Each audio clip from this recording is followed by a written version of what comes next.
Ginawa ko ang video na to para sa kaalaman ng lahat. Para matulungan natin ang ating mga alaga, pet sa laban ng nakakamatay na sakit nato sa aso. Mga dapat malaman tungkol sa distemper. Ano ang distemper? Ang distemper o canine distemper ay isang uri ng sakit sa aso sanhi ng canine distemper virus. Apektado nito ang digestive system, respiratory system, nervous system, brain and nerves, immune system at integumentary system, skin. Saan ito nakukuha? Ang canine distemper virus ay maaring makuha sa kontaminadong hangin, dumi at ihi ng aso, mga bagay katulad ng balls, laruan, tsinelas, at iba pa. Paano ito nakukuha ng aso? Makukuha niya ito sa tatlong paraan. Through airborne and droplet transmission, sa pamamagitan ng hangin, ubo at bahin, direct contact sa infected na aso. Indirect contact, madilaan niya ang contaminated na tao, dumi at gamit. Ano ang mga sintomas at paano malalaman na infected na ang inyong alagang aso? -3-21 days o higit pa ang incubation period ng distemper. Pagkatapos ng incubation period, lalabas na ang mga sintomas ng sakit katulad ng lagnat, pananamlay, walang ganang kumain, diarrhea, makapal na discharge sa mata at ilong, ubo, pangangapal ng balat sa ilong at foot pads, neurological signs katulad ng involuntary movements, panginginig, muscle twitching, paralysis, pagkabulag. Ang mga sintomas na nabanggit ay maaring hindi lahat lumabas sa may sakit, it may vary depending on type and severity of the disease. Ang mga neurological signs ay karaniwang lumalabas at a later stage.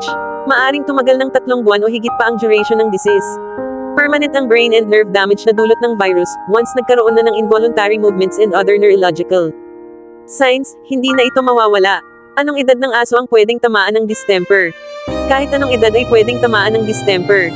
Nakakahawa ba sa tao ang distemper? Hindi, ngunit ugaliin na maghugas ng kamay, magpalat ng damit at mag-disinfect ng sarili pagkatapos humawak sa infected na aso, dahil ang tao ay maaring maging daan sa pagkalat ng sakit. Ano ang pwedeng gawin para makaiwas sa distemper? Panatilihing malinis ang paligid, pagkain, at tubig, at regular na mag-disinfect ng hangin at paligid. Iwasang pag-alin sa labas ang inyong alagang hayop kung hindi pa kumpleto ang bakuna. Pabakunahan ang inyong alagang aso sa veterinaryo as early as 6 weeks old. Pwede bang tamaan ng distemper ang aso kahit nabakunahan na ito? Pwede, 70% protection ang kayang ibigay ng bakuna. Pero it may vary, depending on several factors. So may 10% chance na magkasakit ang inyong alaga kahit may bakuna. 70% protection is way better than chances of 100% death kapag hindi nabakunahan.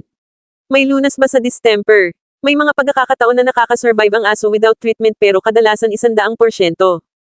Ang mortality ng distemper kung mapapabayaan at hindi mabibigyan ng karampatang lunas. Walang gamot na diretsyong pumapatay sa distemper virus kapag nasa loob na ito ng katawan ng hayop. Supportive at symptomatic treatment ang pwedeng gawin. Nutritional support first. Feeding if tolerated ng aso, IV fluid, protein and electrolyte supplement, pagbibigay ng antibody or passive immune booster. Paalala. Once natamaan ng sakit ang inyong aso at makarecover, maglalabas siya ng virus sa loob ng 3 buwan, at maaari din siyang maging carrier sa buong lifespan niya. Kung ganito ang case ng alaga nyo, at may ibang dogs kayo sa bahay, or kapitbahay na non-vaccinated, it is more likely na may infect sila. Kung wala yan man siyang kasamang ibang dogs pero balak nyong mag-alaga ng bago, it is highly recommended na kumpleto na ito sa bakuna bago nyo kuhanin, or better not to take new dogs sa inyong tahanan. That is why most animal clinics and hospitals do not accept the distemper case for confinement dahil sa nature ng disease. Kaya huwag po sana sasama ang loob nyo sa mga vets kapag tinatanggihan na i-admit ang inyong alaga. Kasi kawawa yung ibang dogs na pwedeng mahawa. Be responsible enough na ipavicin ang inyong mga alaga. Credit to Journal Virology. Maraming salamat po sa pakikinig. Sanay maagapan ninyo ang laban, sakit na kasalukuyang hinaharap ng mga fur baby ninyo. Kasalukuyan parent pong lumalaban si Jack Jack sa kanyang sakit. Uulitin ko, kailangan po ng mga alaga natin ang ating suporta, pag-aalaga, atensyon sa panahon na ito naway maging responsibleng tayong mga fur parent. Maaari po kayong magbigay ng tulong by sending starts o GCash. Gagamitin po ito sa mga kinakailangan na gamot tulad ng booster, dextrose, eye drop at vitamins ni Jack Jack at Maris. Si Maris po ay ang ina ni Jack Jack na kasalukuyang nagpapagaling rin po sa sakit na canine distemper virus katulad ni Jack Jack. Kailangan din niya ng mga gamit para maagapan at mapagtagumpayan ang laban nila sa sakit na canine distemper virus. Why are dogs called man's best friend? For dog people. By Daisy. Through the ages, people have claimed dogs as one of their closest and best companions. Of all the domesticated animals, dogs serve the widest array of roles: protector, helper, lifesaver, and companion. Dogs are incredible friends to people, and they've been companions through centuries. The relationship between dogs and people is deep and old. Much more than a pet. Dogs have proven themselves time and again to be more faithful than most other animals, and more faithful than many people, kind, understanding, and have an indomitable spirit.